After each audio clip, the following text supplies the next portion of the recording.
Imagine waking up one day to discover that a habit you have built into your weekly routine, something you repeat in your own kitchen, something rooted entirely in good intentions, in practicality, in the desire to save money and avoid wasting food, has been silently and steadily laying the groundwork for one of the most lethal cancers known to medicine.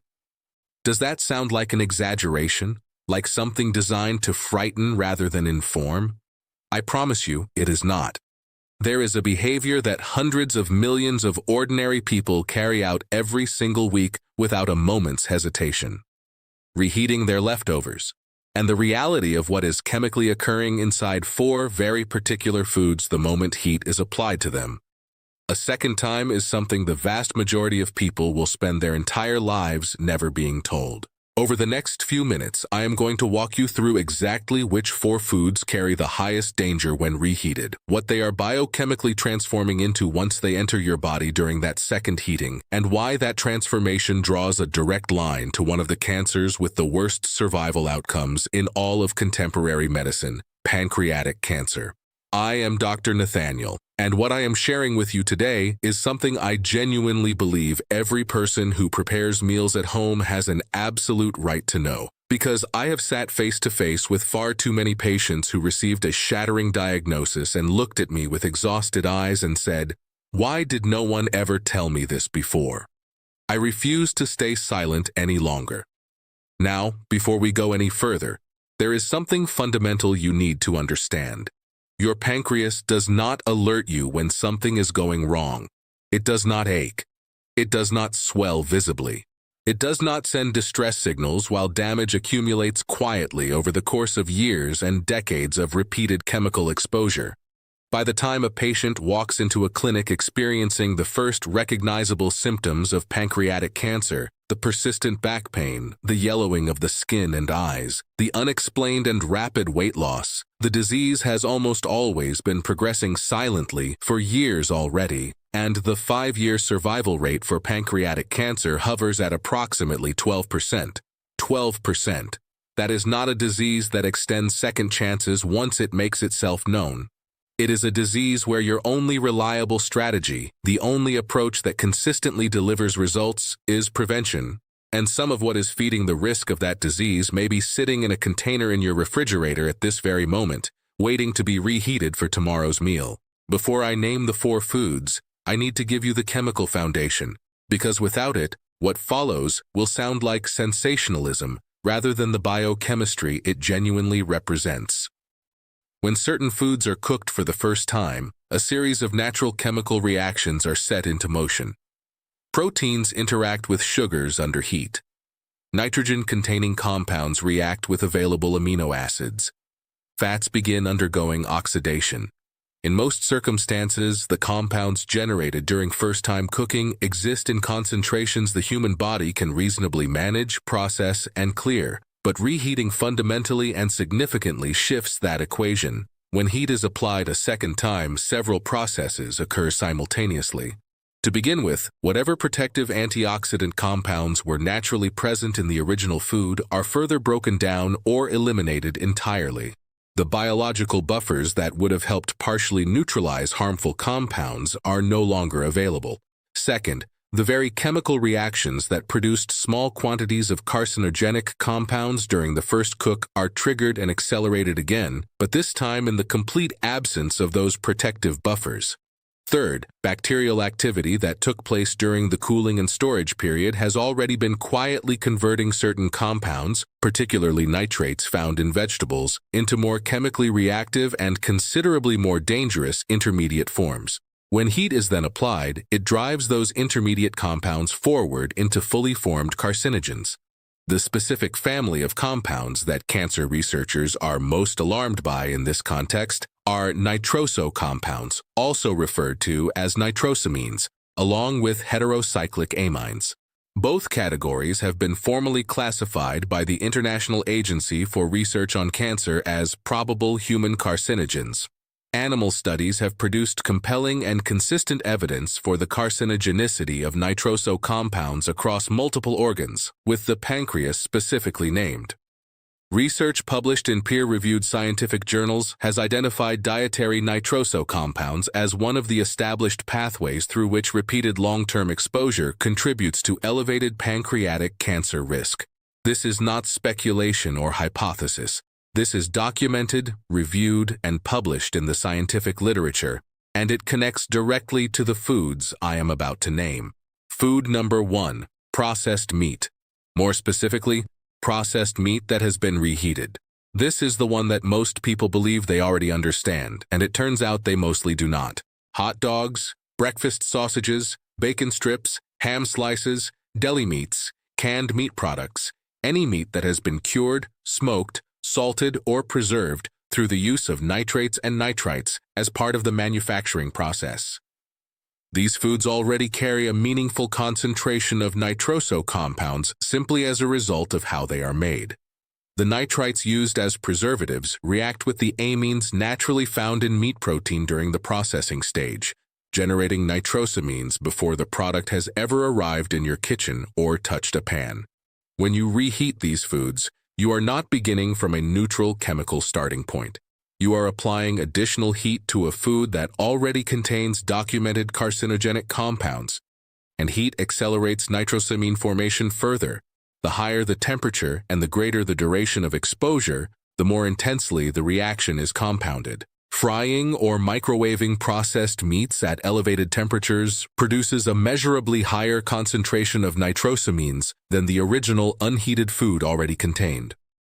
Research specifically examining the relationship between dietary nitroso compounds and pancreatic cancer risk has found that high dietary intake of these compounds was meaningfully associated with increased pancreatic cancer risk. Studies analyzing red and processed meat consumption have proposed multiple mechanisms connecting them to pancreatic cancer development, with heterocyclic amines, polycyclic aromatic hydrocarbons, and nitroso compounds produced during high-temperature cooking identified among the primary mutagenic agents. The practical truth you need to carry with you is this: processed meats come with their own built-in carcinogenic precursors already embedded in their chemistry. Cooking them once is already a significant chemical event. Reheating them at high temperatures is equivalent to adding accelerant to a reaction that should never have been encouraged to begin with. If you are going to eat these foods, and I am not telling you that you must eliminate them entirely, then eat them once. Freshly prepared, cooked a single time, and never subjected to a microwave on high heat again. Food number 2. Spinach and other nitrate-rich leafy green vegetables. This is the one that genuinely stops people in their tracks. They reach for spinach precisely because they believe it is the responsible choice. They incorporate it into their meals deliberately because the nutritional guidance they have received across decades has been accurate. Spinach genuinely is rich in iron, folate, essential vitamins, and powerful antioxidants. And then they reheat the leftover spinach from the previous evening's dinner and, in doing so, undo a meaningful portion of that nutritional benefit while simultaneously activating the exact chemical pathway they were unknowingly trying to protect themselves from. Here is what is actually happening at the molecular level. Spinach contains naturally occurring nitrates, compounds that, in fresh, uncooked spinach, are entirely harmless and are actually associated with cardiovascular benefits, including improved blood pressure regulation. When spinach is cooked and then allowed to cool and rest, even inside a refrigerator, bacterial activity and enzymatic reactions within the cooked vegetable begin converting those naturally occurring nitrates into nitrites. This conversion process does not pause or stop. It continues steadily throughout the storage period. The longer the cooked spinach sits waiting to be used, the greater the nitrite concentration that accumulates within it. When you apply heat to it a second time, two distinct things happen. The heat drives further nitrite formation, and simultaneously, the heat catalyzes a reaction between those accumulated nitrites and the amino acids that are naturally present in the spinach, producing nitrosamines. A study published in the journal Foods issued a specific warning against storing boiled spinach for periods exceeding 12 hours at room temperature, precisely because of this established and direct nitrate to nitrosamine conversion pathway, And the same concern applies with equal force to other high-nitrate vegetables, including celery, beetroot, kale, and carrots. Celery in particular is notable for containing exceptionally high natural concentrations of nitrates. When celery is incorporated into soups or stews and those dishes are then reheated repeatedly, as happens routinely and constantly in home cooking, each reheating cycle drives the nitrate to nitrite to nitrosamine conversion progressively further. Beyond that, the World Health Organization's International Agency for Research on Cancer has formally confirmed that nitrosamines in food represent established carcinogens linked specifically to gastrointestinal and pancreatic cancers. The cruel irony is precise and worth sitting with. The vegetable you are reheating specifically because you believe it is protecting your health is chemically transforming, under the influence of repeated heat, into something that actively works against the very protection it was originally designed to provide. The safest and most straightforward approach is this. Cook spinach and other leafy greens fresh, and only in the quantity you intend to consume in that meal. If cooked spinach remains after the meal, incorporate it cold into a salad the following day rather than reheating it. Coldness does not drive the nitrosamine-forming reaction. Heat does. That distinction is everything. If you have stayed with me this far, it means you genuinely care about this information. You want to hear what comes next. And yet so many people who find content like this valuable simply watch and scroll on without subscribing, and then the channel disappears from their awareness entirely along with everything that follows. If this conversation is genuinely changing how you think about your kitchen habits this week, please tap subscribe. It takes a single second. If you do not, there is a real chance you will forget this channel exists and miss many important conversations still ahead. Now let us continue, because the third food is the one most people already sense is problematic, but for entirely the wrong reasons. Food number 3, cooking oils. Specifically, oils that have already been heated once and are then subjected to heat again. Most people carry a vague intuition that reusing cooking oil is probably not ideal. What almost no one understands is the precise chemistry behind why that is true and how that specific chemistry traces a path directly to cancer risk. When a cooking oil, particularly a polyunsaturated oil such as sunflower, corn, soybean, or canola, is raised to cooking temperature, a process known as lipid peroxidation is initiated. The double bonds in the polyunsaturated fatty acid chains react with oxygen and heat, triggering a cascading production of oxidized compounds, including aldehydes, particularly acrolein and 4-hydroxynonenal polycyclic aromatic hydrocarbons, and acrylamide in situations where starchy foods are present. These compounds are genotoxic in nature, meaning they cause direct and measurable damage to DNA itself. When that oil is reheated, or when food that was originally fried or cooked in that oil is reheated, the oxidation process does not reset or start fresh. It resumes exactly from where it stopped. Every additional exposure to heat compounds the damage that was already done.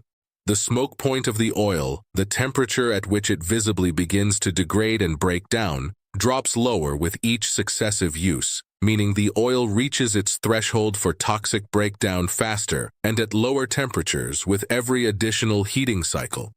The concentration of aldehydes and polycyclic aromatic hydrocarbons increases measurably with each round of heating. The International Agency for Research on Cancer has formally classified several of the primary compounds generated by repeated oil heating, including acrylamide and polycyclic aromatic hydrocarbons, as probable human carcinogens. Research examining the formation of heterocyclic amines, polycyclic aromatic hydrocarbons, and acrylamide in cooked foods has established that temperature and duration of cooking are the primary variables determining how much of these compounds are generated. Every single time you reheat fried foods, whether French fries, fried chicken, or anything else cooked in oil, you are applying additional heat to food that was already sitting in oil that had undergone at least one complete prior oxidation cycle. The specific additional danger introduced by reheating fried foods, as opposed to simply frying them once at high temperature, lies in the uneven heat distribution that occurs particularly during microwave reheating. certain surface areas of the food are effectively scorched at very high localized temperatures, while adjacent areas barely warm at all. The scorched regions produce the highest concentrations of all three classes of dangerous compounds: heterocyclic amines, polycyclic aromatic hydrocarbons, and acrylamide. And this scorching occurs at a microscopic level that does not always produce visible browning or charring that you can detect with your eyes. The safer path forward is clear. Do not reheat fried foods. Eat fried foods a single time, fresh and immediately after preparation. If reheating is unavoidable, use a conventional oven set to a moderate temperature that warms the food evenly and gently rather than scorching any surface areas. And never, under any circumstances, reuse frying oil. Discard it after a single use without exception. Food number 4, rice. And this one differs from the previous 3 in one critically important way. The primary danger from reheated rice is not carcinogenic in the same direct chemical sense as the first 3 foods. The danger here is a bacterial toxin, one that is heat-resistant by nature, meaning that the act of reheating does not neutralize or destroy it, and one that carries documented connections to intestinal inflammation, which is itself a well-established risk factor for gastrointestinal cancers when experienced as a chronic long-term condition over repeated exposures. When cooked rice is left sitting at room temperature, and research confirms that this happens routinely in households that prepare rice in large batches for convenience, a bacterium called Bacillus cereus becomes active. Its spores survive the original boiling process entirely and remain dormant within the cooked grain until conditions become favorable. Once the rice begins cooling, those spores germinate, and the bacteria begin multiplying. This organism produces 2 distinct types of toxins. The first triggers vomiting within a few hours of consumption. The second causes diarrhea and, critically, is produced specifically during the storage and cooling phase itself, not as a result of reheating. This distinction changes everything in terms of how you think about the risk. The crucial point that almost no one outside of food microbiology circles ever learns is this. When you reheat the rice, you successfully kill the living bacteria. But the toxins they have already manufactured and deposited into the grain are heat-stable and heat-resistant by their very nature. They survive complete microwave reheating. They survive thorough stovetop reheating. The organisms responsible are gone, but the byproducts they left behind remain fully present and active in the food. In the immediate short term, exposure to those toxins produces nausea, vomiting, abdominal cramping, and diarrhea. Deeply unpleasant, certainly, but manageable and survivable for most healthy individuals. The long-term dimension, and this is the connection that almost never reaches public awareness, is more serious. Repeated low-level exposure to heat-resistant bacterial toxins from improperly stored and reheated rice contributes progressively to chronic intestinal inflammation. And chronic inflammation of the gastrointestinal tract is among the most thoroughly and repeatedly documented pathways leading to gastrointestinal cancers in the entire field of cancer epidemiology. Each time the intestinal lining is irritated by those heat-stable bacterial toxins, the inflammatory response generates microscopic tissue damage. Across years and decades of weekly repetition, that accumulated cellular damage creates exactly the kind of biological environment in which cancer can take root and develop. This is not theoretical. The relationship between chronic intestinal inflammation and gastrointestinal cancer development is one of the most consistently replicated findings across the entire body of cancer research literature. The protocol for rice is both specific and genuinely achievable. After cooking, cool rice rapidly, aiming to refrigerate it within 1 hour of preparation. This rapid cooling prevents the temperature from remaining within the optimal bacterial growth range long enough for significant toxin accumulation to occur. Store refrigerated rice for no longer than 24 hours. When reheating, reheat it 1 time only and ensure it reaches steaming hot temperature uniformly throughout the entire portion, not merely warm in the center while cool elsewhere. And never reheat rice a second time under any circumstances. The more sustainable long-term habit is to cook rice in smaller portions sized to what you actually intend to eat, reducing the volume of leftovers that require storage in the first place. If your current practice is to cook large batches of rice in advance to save time throughout the week, I am asking you to reconsider that habit. The time you save is not a worthwhile exchange for the cumulative risk of weekly exposure to heat-stable bacterial toxins compounding across decades of life. Now let me bring all of this together clearly, because I want you to walk away from this conversation with a precise, actionable picture in your mind. Not with anxiety or dread, but with real, usable information that you can apply starting today. 4 foods. 4 completely distinct mechanisms of harm. 1 unifying principle that runs through all of them. Reheated processed meats generate nitrosamines, nitroso compounds that peer-reviewed research has specifically and repeatedly linked to the development of pancreatic cancer, and that the International Agency for Research on Cancer classifies formally as probable human carcinogens. Reheated spinach and other nitrate-rich leafy greens convert their naturally benign nitrate content into nitrites and then into nitrosamines through a heat-driven chemical reaction that is entirely and simply preventable by choosing to eat them cold or by preparing them fresh in appropriate quantities. Reheated cooking oils and fried foods produce an accumulating burden of aldehydes, polycyclic aromatic hydrocarbons, and acrylamide, all of which are genotoxic compounds that inflict direct damage on DNA with each successive heating cycle, with every round compounding the harm caused by the previous one. Improperly stored and reheated rice delivers heat-stable bacterial toxins that pass through the reheating process completely intact, and that, over years of repeated weekly exposure, contribute to chronic intestinal inflammation, itself a documented and well-established precursor to gastrointestinal cancer.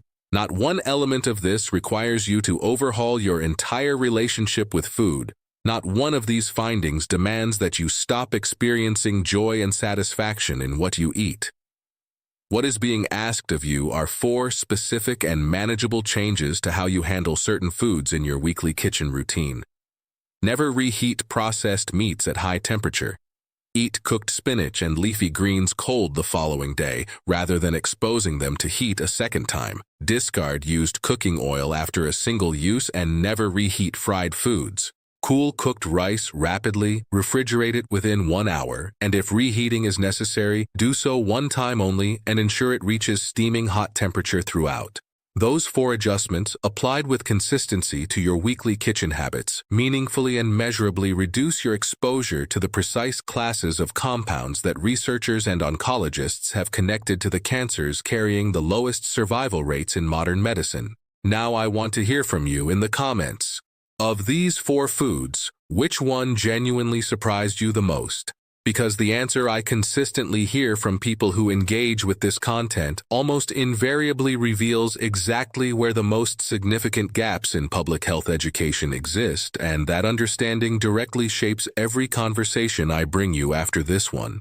Your comment carries more weight than you may realize. If this video gave you something of genuine and practical value, something that will actually change how you move through your kitchen this week, please share it. Not for the benefit of this channel, share it for the person in your life who reheats their leftover sausage every single morning and has never once in their life paused to think about the chemistry they are consuming alongside it. That one act of sharing may be among the most genuinely useful things you do for that person's health today.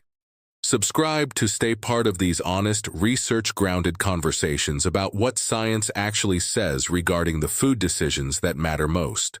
In the next video, we are going to examine 5 breakfast foods that are routinely and aggressively marketed as health-supporting choices, and that a growing body of research increasingly suggests are doing precisely the opposite, particularly for adults over the age of 60. One final thing, and it is important. Everything I have shared with you today is grounded in published biochemistry, peer-reviewed food science research, and the formally documented work of internationally recognized cancer research organizations. This is educational information being offered to you in good faith. It is not personalized medical advice tailored to your specific situation or health history. The connection between dietary carcinogens and cancer risk is thoroughly established in the research literature. But cancer is a complex disease, and individual risk is shaped by many variables I have no way of knowing about your particular circumstances. If you carry concerns about your personal cancer risk or about how your dietary choices may be affecting your long-term health, please bring those concerns directly to your own physician, someone who knows your history and can evaluate your individual situation with full context. I am Dr. Favor Admi. Protect your health with the information your kitchen never came equipped to give you.